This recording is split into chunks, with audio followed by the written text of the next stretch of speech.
Shalom Jemaat MBC yang dikasih Tuhan, baik yang ada di tempat ini maupun yang ada di rumah. Shalom. Selamat hari Minggu dan selamat bergabung dalam ibadah kita pada hari ini. Sebelum kita memulai ibadah kita, mari kita bersatu teduh, kita berdoa.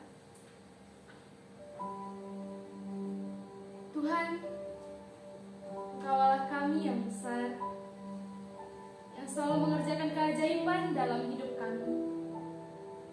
Tuhan, kami mau bersyukur karena sekali lagi Engkau berikan kami kesempatan untuk berkumpul bersama-sama di tempat ini, untuk beribadah di tempat ini, dan memuliakan nama-Mu bersama-sama di tempat ini.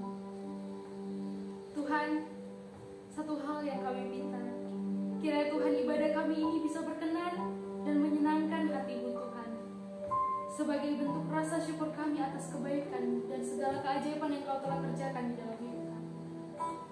Terima kasih Tuhan, terima kasih Tuhan. Amin. Besar Engkau Tuhan, terlebih besar lagi kasih-Mu kepada kami, selalu baru, selalu ajaib. Mari kita sama-sama katakan melalui lagu ini, betapa besar Tuhan kita.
Always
Bapa di surga, Engkau sungguh baik. Engkau teramat baik. Tanpamu hidup kami tidak ada artinya. Kami minta saat ini Roh-Mu ada di tempat ini. Biar Roh-Mu sendiri yang mengajari kami dengan segala kerendahan hati kami. Kami minta setiap kami yang ada di tempat ini maupun yang berada di rumah ataupun yang berada dimanapun, Engkau sendiri yang mengajari kami. Roh-Mu ada pada kami. Kami tidak khawatir. Dan saat ini kami mau mendengarkan pesan yang Engkau berikan kepada kami pada sore hari ini. Bicaralah kepada kami Tuhan. Di dalam nama Tuhan Yesus kami berdoa dan percaya. Amin. Ada semangat? Amin. Ada semangat. Amin. Puji Tuhan. Waktu cepat berlalu, 1 bulan demi 1 bulan. Tidak terasa Natal sudah dekat. Hari ini kita masuk ke Advent, Minggu Advent yang pertama. Advent menceritakan apa? Kedatangan. Siapa yang datang? Tuhan Yesus tentunya. Kita juga, kita datang ke hadapan Tuhan Yesus. Tuhan Yesus juga datang kepada kita. Tuhan Yesus disebut dengan terang dunia. Pada saat Advent kita tentu akan melihat warna-warna yang mewakili Minggu Advent, seperti warna violet. Warna violet itu adalah percampuran warna yang kita ketahui, biru yang lebih banyak dan warna merah yang sedikit. Kalau mereka yang mempelajari ilmu percampuran warna itu akan tahu, itulah violet. Kalau purple dan ungu itu 1:1. Tapi kalau violet, birunya lebih banyak. Nah, kenapa dipakai violet? Saya terus merenung. Kenapa harus pakai violet? Kenapa tidak pakai merah? Seperti api pakai merah, darah pakai merah. Kenapa menjelang Tuhan Yesus datang di hari Natal itu pakai violet? Ternyata violet itu melambangkan raja. Seperti kita kan bilang, bangsawan itu darahnya biru. Ya, jadi rakyat jelata darahnya merah. Percampuran biru dari langit, darah bangsawan adalah raja, dengan percampuran warna merah itu menghasilkan violet. Kita mengenang Tuhan Yesus yang sebagai raja yang rela turun bagi kita sebagai manusia, sebagai umatnya. Dia tidak segan-segan datang ke bumi. Kita melihat kasih Tuhan yang begitu besar. Ada tercatat di Yohanes 3 ayat 16. Saya akan bacakan kepada kita semua. Inilah Injil yang sesungguhnya. Karena begitu besar kasih Allah akan dunia ini, sehingga Ia telah mengaruniakan anaknya yang tunggal, supaya setiap orang percaya kepadanya tidak binasa, melainkan beroleh hidup yang kekal. Amin. Setiap orang yang percaya tidak terbatas, bukan hanya kepada orang Kristen saja. Siapapun dia, orang percaya, asal percaya kepada Tuhan Yesus, dia tidak binasa, akan mendapatkan hidup yang kekal. Ini janji Tuhan kepada kita. Kasih Tuhan begitu besar kepada kita. Kita sangat mendapat satu kehormatan dari Tuhan, bahwasanya Dia mau mengasihi kita yang berdosa, yang sudah tercemar ini, dan diselamatkan hanya dengan percaya. Tidak ada rumus yang lain, hanya percaya. Just believe. Manusia sudah jatuh ke dalam dosa. Di waktu yang lalu kita sudah bahas. Saya tidak akan mengulangnya di sini.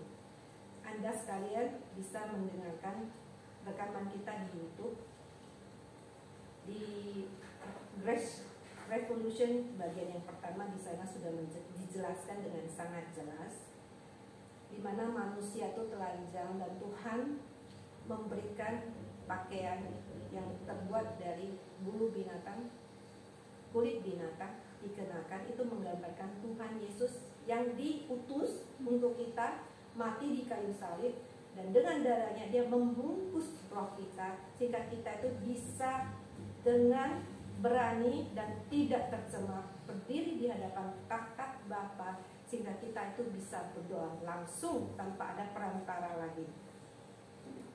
Setiap orang yang percaya tidak binasa, upahnya adalah mendapat hidup yang kekal. Raja itu turun dari surga, tidak main-main. Dia sendiri yang turun, bukan menterinya, bukan pegawainya, bukan karyawan. Raja itu turun dari takhta ke bumi mencari manusia.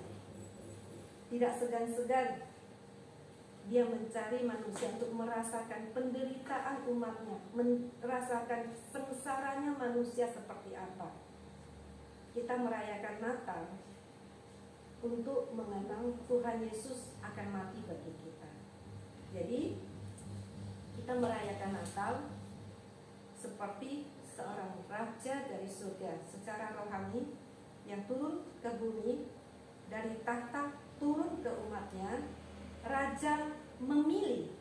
Raja bisa untuk tidak turun, tapi di sini raja memilih untuk turun dari surga ke dalam penderitaan, dari surga untuk tangisan Anda dan saya, dan dari surga turun untuk mereka manusia yang sekarang. Betapa baiknya Tuhan kita, bukan? Seperti lagu yang barusan kita nyanyikan, Tuhan baik, Tuhan baik. Saya sangat suka dengan lagu yang hari ini dibawakan, puji-pujian hari ini ya. Di dalam perjanjian baru kita melihat Raja itu turun secara daging, yaitu pada saat Tuhan Yesus berkhotbah di bukit. Setelah dia berkhotbah, dia turun gunung. Dia turun gunung, dia berjumpa dengan penderita kusta, seorang laki-laki yang rambutnya terurai, baju compang-camping, dan bersembunyi di sana. Tidak boleh bergaul dengan khalayak umum karena memang itu hukumnya. Dia mengucilkan dirinya supaya orang-orang yang lain tidak melihat dia dan bisa memiliki jarak seperti sekarang, jaga jarak 1 meter. Mungkin itu beberapa meter bagi dia. Dan dia harus berteriak, najis, najis. Itu alarm dari dia supaya mereka tahu, orang-orang lain yang tahu bahwasanya dia penderita kusta. Kalian jangan dekat, ini orang yang najis, kalian jangan dekat. Itulah hukum pada saat itu. Mengatakan ada hukum-hukumnya. Hukum Musa itu tertulis 613 perintah Tuhan yang harus diikuti. Tidak sanggup ya, 613 itu dihafal. Hebat orang zaman perjanjian lama pada saat itu. Satu poin saja gagal, semua hukumnya itu fail, tidak berlaku lagi. Jadi usaha manusia itu sia-sia. Orang kusta ini dari jauh mendengarkan khotbah Tuhan Yesus di bukit. Ada 9 kata bahagia di sana. Dia mendengarkan setiap perkataan Tuhan Yesus. Akhirnya Tuhan Yesus turun, dia menghampiri Tuhan Yesus. Dia berkata apa? Tuhan, jika Tuhan mau, Tuhan dapat mentahirkan aku. Sedih banget ya. Sepertinya kita mendengarnya sedih, padahal tidak. Dia berkata, jika Tuhan mau. Bisa aja tuannya tidak mau. Di sini dia percaya tuannya itu bisa menyembuhkan dia, tapi belum tentu tuannya ini mau menyembuhkan dia. Apa yang menjadi jawaban Tuhan Yesus? Tuhan Yesus segera merespon dengan cepat. Aku mau, jadilah engkau tahir. Sekejap itu orang kusta ini yang sudah menderita 10 tahun, dia tahir. Bayangkan posisi kita kalau kita di tempat penderita kusta ini. Begitu dibilang engkau tahir, bersih seluruh badannya, tidak ada lagi borok-borok, nanah-nanah dengan cacing-cacing yang ada di sekujur tubuhnya dan bau yang sangat menyengat. Bersih seperti kulit bayi, semulus-mulusnya, seperti ciptaan yang baru. Apa reaksinya? Melonjak, hore, saya sembuh. Tentunya begitu ya. Karena Tuhan Yesus meresponnya pada saat itu. Tapi kita bayangkan sebelum Tuhan Yesus menyembuhkan dia, di saat seperti itu, dengan hukum yang berlaku di saat itu, dia tentu memiliki hati yang minder karena penyakitnya. Dia dikucilkan, dia dikesampingkan, dia itu dianggap remeh, dia itu tidak dianggap, dia itu dibuang dari keluarganya dan dari masyarakat, terbuang semua hanya karena dia menderita penyakit kusta ini. Tapi Tuhan Yesus datang mengulurkan tangannya, tidak segan-segan menyentuh orang kusta ini, sembuh. Kasih karunia yang ditawarkan kepada Tuhan, kepada penderita kusta ini. Kalimat Tuhan, jika engkau mau. Dia mengundang Tuhan Yesus untuk menyembuhkan dia. Apakah kita ada mengundang Tuhan Yesus masuk ke dalam hidup kita dengan berkata, Tuhan Yesus, aku mau. Engkau mau enggak? Aku mau memberikan diriku disembuhkan olehmu. Engkau dapat Tuhan Yesus, tapi engkau mau enggak? Kita bisa menggantikannya untuk diri kita. Tuhan Yesus, jika Tuhan Yesus mau, Tuhan Yesus dapat menyembuhkan sakitku. Atau Tuhan Yesus, jika engkau mau, engkau dapat memulihkan hidupku. Bisa juga kita mengatakan, Tuhan Yesus, jika Tuhan Yesus mau, Tuhan Yesus bisa memberikan aku kesempatan sekali lagi di dalam hidupku. Bagi mereka yang membutuhkan itu, bagi saya sendiri juga sebagai seorang ibu, saya juga menghadapi tantangan di dalam membesarkan anak. Saya juga boleh mengatakan, Tuhan Yesus, jika engkau mau, Tuhan Yesus itu bisa membuat aku menjadi orang tua yang baik, yang benar untuk anak-anak saya. Jadi untuk pelajar juga boleh begitu mengatakan, Tuhan Yesus, jika engkau mau, Tuhan juga bisa membuat aku pintar, mengerti pelajaran di sekolah. Bagi pengusaha juga bisa begitu, bagi pekerja juga bisa begitu. Kita bisa menggantikan kalimat ini di dalam hidup sehari-hari. Jadi ini bukan cerita dongeng buat kita, ini bisa kita aplikasikan. Hukum itu membuat kita semakin hari semakin turun, iman kita menuduh diri sendiri, tidak bisa menerima kita dengan sepenuhnya sebagai ciptaan Tuhan yang sempurna. Justru kita menerima uluran tangan Tuhan Yesus, hidup kita itu bisa diubahkan. Jadi saya mengajak kita semua untuk melihat beberapa hal sesuai dengan judul hari ini, ya, menjadi beberapa poin yang bisa kita terapkan untuk merubah kasih karunia di dalam hidup kita yang selama ini kita itu sudah terpatri di dalam pikiran.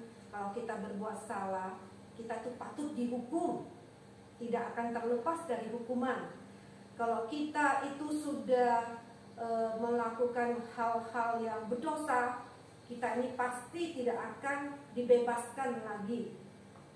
Dengan hal-hal yang mematikan seperti itu, misalnya kita tidak memberikan sedekah, mungkin kita tidak akan masuk ke surga misalnya.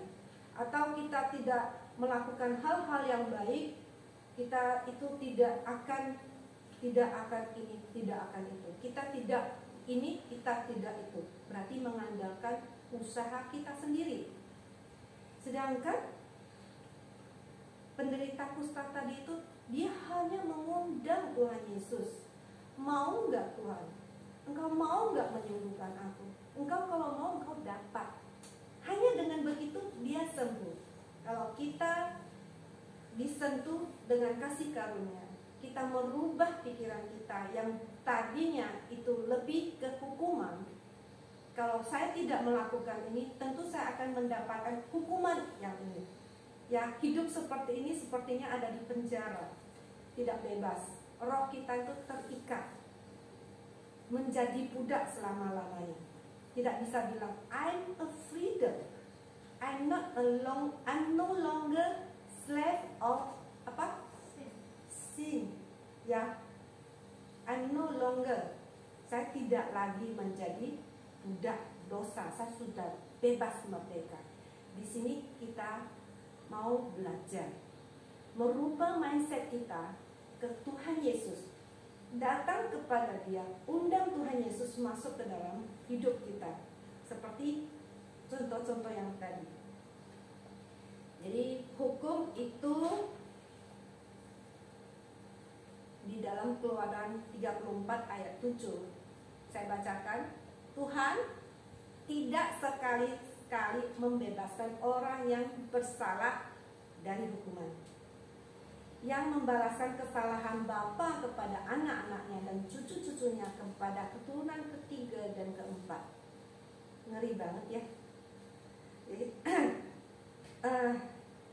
kalau hukum seperti ini mungkin kalau saya itu hidup di zaman itu, mungkin saya akan depresi terus, saya akan stres terus, depresi, sedih terus menerus, karena dosa saya itu banyak sekali. Saya harus mengikuti 613 perintah Tuhan. Sepanjang 24 jam saya tidurnya berapa jam? 8 jam. Saya bangunnya berapa jam?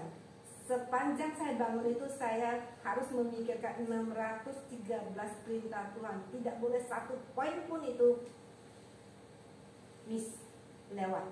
Kalau tidak, saya turun level. Seperti main game atau seperti ranking di sekolah. Salah satu aja soalnya, poin kita kurang. Jadi gamenya itu salah aja sedikit, kita nggak bisa naik level. Mungkin kalau saya hidup di zaman itu, saya akan depresi dan saya bilang saya menyerah dari kehidupan ini. Ya, tapi puji Tuhan, saya tidak hidup di zaman itu. Nah, hukum itu berpusat pada manusianya, fokus pada apa yang harus dicapai. Jadi kalau ada targetnya, terus manusia tidak memenuhi syarat karena ketidaktaatannya, dibenarkan karena benar. Semua fokusnya kepada manusia. Jadi hukum dari Tuhan ini sempurna, tidak ada satu manusia pun yang bisa menggenapinya. Sedangkan Musa sendiri saja mungkin pun tidak memenuhi syarat, karena Musa tidak memasuki tanah perjanjian pada saat itu. Tuhan menahan Musa, kamu tidak boleh masuk. Jadi siapa yang bisa menggenapi hukum Taurat ini? Satu-satunya manusia di dunia ini sepanjang sejarah manusia hanya Tuhan Yesus.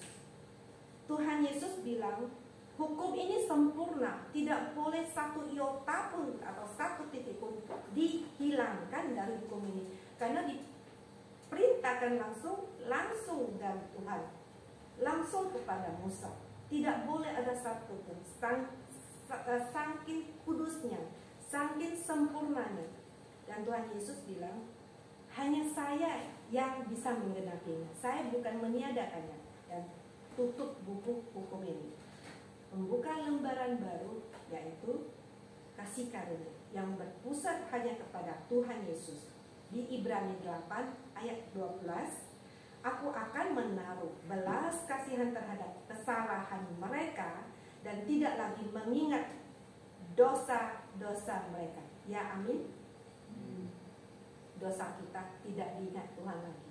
Hutang kita tidak lagi disuruh bayar. Kita punya hutang bank misalnya ya. Kemudian menurut bank itu kita tidak usah bayar lagi, karena ada teman kita itu membayarkannya bagi kita. Jadi kita sudah bebas dari hutang. Kita tidak perlu lagi bekerja keras untuk menghasilkan uang, melunasi hutang itu sampai seumur hidup. Wah, berat banget ya. Nah, seperti itu. Hutang dosa kita sudah dilunaskan Tuhan Yesus di kayu salib.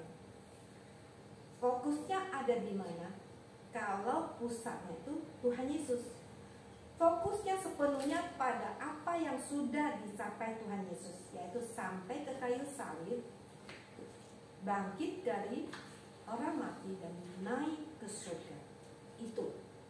Dan memenuhi syarat karena ketaatan siapa? Ketaatan Tuhan Yesus. Dibenarkan karena yakin dengan benar. Tuhan Yesus datang bukan meniadakan hukum, melainkan menggenapinya.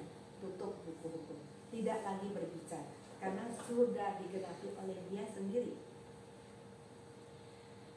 Nah, saya mengajak kita semua, biarlah perubahan ini, perubahan anugerah ini segera dimulai right now. Jangan ditunggu lagi. Sekarang lakukan itu. Kalau ditunggu bakalan gak dibuat. Apa itu revolusi anugerah? Ini bukan gerakan tentang pribadi Tuhan Yesus. Dia itu bukan pengajaran, ya, bukan belajar tentang Tuhan Yesus, bukan belajar tentang darah Tuhan Yesus, bukan belajar tentang kuasa Tuhan Yesus. Dia juga bukan subjek yang untuk dipelajari. Bukan Tuhan Yesus wajahnya kalau di print kainnya itu zaman dulu tuh, waktu kain kafannya menyelubungi wajahnya itu di print, oh wajah Tuhan Yesus itu seperti ini. Bukan itu. Tuhan Yesus adalah pribadi seperti saya dan engkau. Kita bisa berkomunikasi walaupun mata jasmani kita tidak bisa melihat, tapi mata rohani kita itu bisa melihat Tuhan Yesus. Tuhan Yesus bagi Anda dan saya itu siapa? Kita dari kecil, dari usia sebesar Brian, kita sudah dengar dari sekolah minggu, dari remaja, dari pemuda, dari persekutuan, dari kebaktian umum, bahkan seluruh dunia tahu siapa Tuhan Yesus. Tapi bagi Anda dan saya yang percaya, siapa Tuhan Yesus? Kenalkah secara pribadi Tuhan Yesus? Siapakah Tuhan Yesus? Pernahkah pertanyaan ini ditanyakan? Apakah seorang tokoh sejarah, Rabi Yahudi, putra tukang kayu? Siapakah dia bagi Anda dan saya? Hanya guru yang lain atau dia adalah juru selamat Anda dan saya? Kita bisa jawab itu masing-masing. Pulang dari sini setelah mendengar ini, jawab pertanyaan ini sendiri. Siapakah Tuhan Yesus bagi kita? Siapakah Dia? Nah, perubahan kasih karunia sekarang ini bukanlah hal yang baru. Bukan di tempat ini saja, tetapi sudah melanda ke seluruh dunia.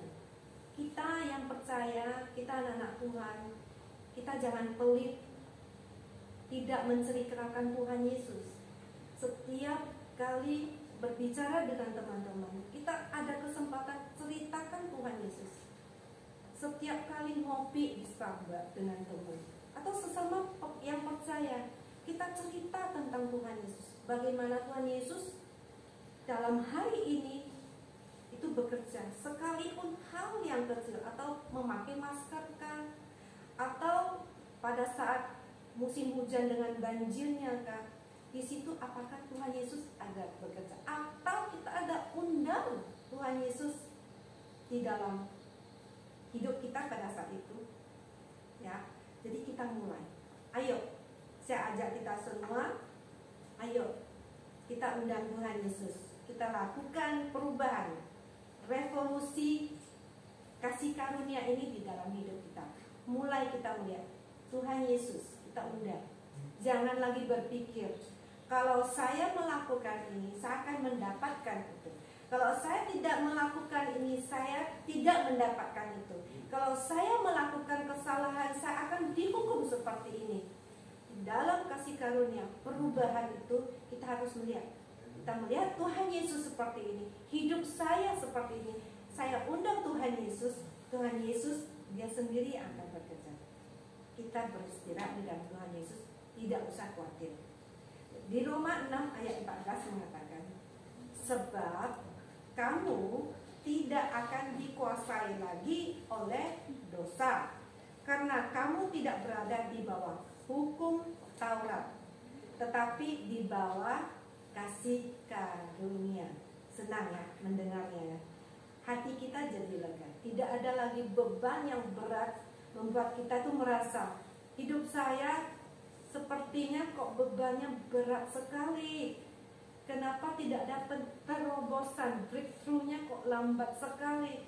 Kok setiap hari itu sedih banget, menangis karena beban, memikirkan banyak hukum yang harus kita lakukan. Di Roma 6 ayat 14 mengatakan, kita ini ada di bawah kasih karunia. Itu kasih Tuhan kepada kita yang sangat besar. Mari biarkan revolusi anugerah dimulai saat ini. Mari kita tinggikan Tuhan Yesus. Kita berdoa. Kami bersyukur padamu Tuhan. Engkau mengajari kami sendiri tentang kasih karunia-Mu. Kami hanya perlu bergantung kepada Tuhan Yesus yang kami undang untuk melakukannya dan mau melakukannya dengan kerelaan Tuhan Yesus sendiri. Kami bersyukur kami hidup di masa kasih karunia. Kami mau melakukan perubahan kasih karunia mulai hari ini. Kiranya Roh-Mu menyertai kami dari sekarang sampai selamanya. Di dalam nama Tuhan Yesus kami berdoa. Amin. Mari jemaat Tuhan, kau buka hati. Jangan andalkan pikiranmu sendiri. Jangan andalkan pengalaman. Hari ini arahkan matamu, pikiranmu, hatimu, kehendakmu kepada Tuhan Yesus. Terimalah berkat. Kiranya anugerah dan damai sejahtera dari Allah Bapa, kasih sayang dari anaknya Tuhan kita Yesus Kristus, serta pertolongan, penghiburan, pendampingan dari Allah Roh Kudus, itulah yang memberkati jemaat semua. Mulai hari ini, besok, dan sampai selama-lamanya. Amin.